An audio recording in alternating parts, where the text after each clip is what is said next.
Hi folks, this is all the fruit. I'm in Heidelberg in Germany and I'm about to harvest some black olives.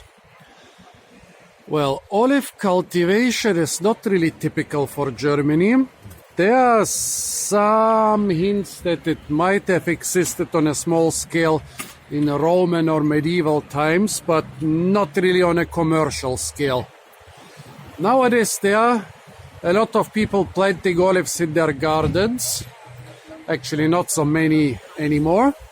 And there were even some around the year 2000 or a bit later who tried to establish small-scale commercial olive plantations. Well, the olive tree, basically olive cultivation, defines the Mediterranean climate. So north of the Mediterranean, it's simply too cold, and northwest of the Mediterranean, like towards western France and the British Isles, it's too wet for olives.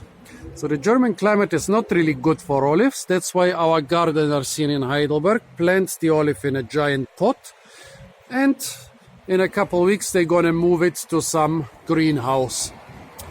The funny thing is, I've seen olives planted in the ground fruiting a couple times in Germany, but the ones which are wintered in pots in greenhouses usually fruit better. So now I'm gonna go around this olive tree and collect the olives for, what can you do with olives? You can make olive oil out of them. This is an olive, considerably larger than the wild olive, smaller than most varieties used for pickling. Most probably this is a variety used for oil. Now, the juice of the olive fruit is very fatty. So basically you can squeeze them out and then separate the oil from all the other ingredients. But let's try this fruit I already squeezed. As you can see, it's nice and ripe and soft. And incredibly bitter.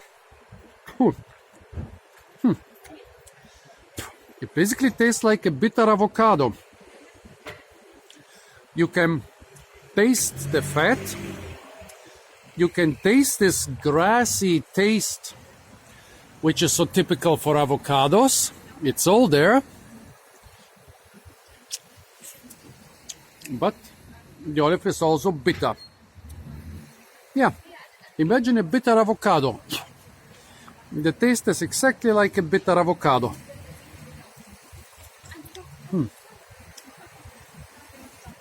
This variety doesn't seem to be so bitter because I can actually chew them and don't need to spit them out immediately.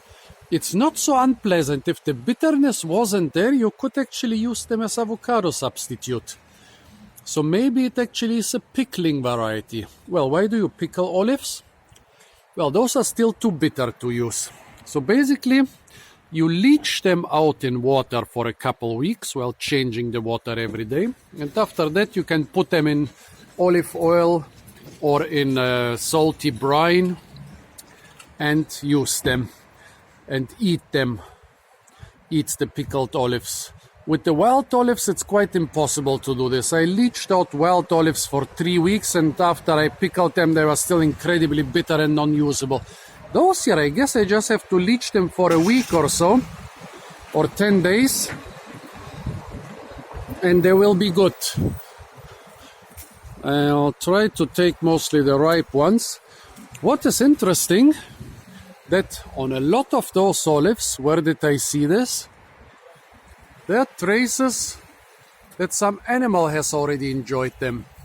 So there are already animals in Germany which are actually eating olives and without even leaching them out or pickling them in brine. Quite interesting. I don't know what animal. I saw a stink bug on one of the olive fruit. Maybe the stink bugs are eating them. Maybe some beetles. I don't know.